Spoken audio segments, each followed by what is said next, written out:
remarkable new evidence.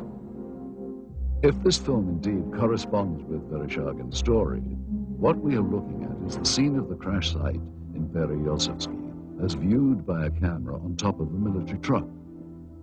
The focal point of this scene is here, and indeed appears to be a disc embedded in the ground. Here we see soldiers exiting the truck, led by a captain. The troops are met by another officer, this one a major, and then they join other soldiers and officers already on the scene.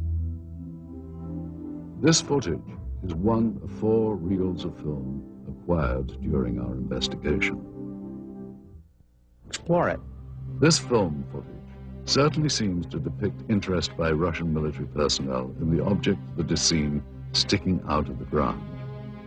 Soldiers, officers, and civilian-clothed agents are deployed around the site, and they appear to be both guarding and examining the object. This is what we found on one of the 4 reels of film obtained in Russia. After viewing the footage, we were able to determine that it was most likely shot with 2 separate cameras. One apparently a handheld camera, which starts out on the approaching truck, and a second one seen here on a tripod.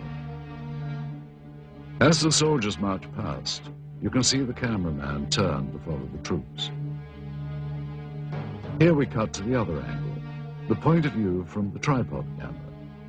And here you see the handheld camera as the truck pulls up.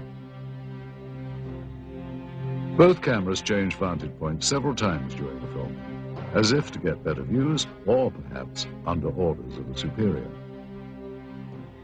From this angle, we see yet more troops arrive.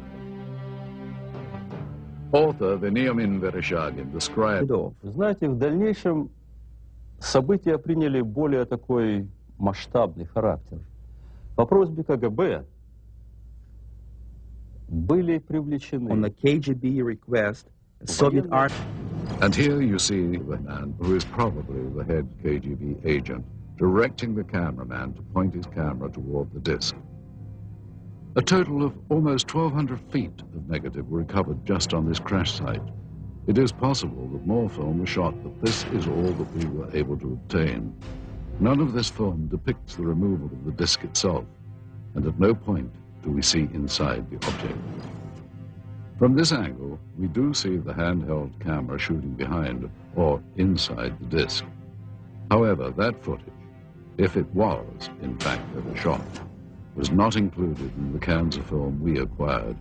We can only speculate that it may still be at large. We must also speculate on how the object ended up here, based on information from where did this object come from and how did it come to crash here? And more importantly, what has happened to it since?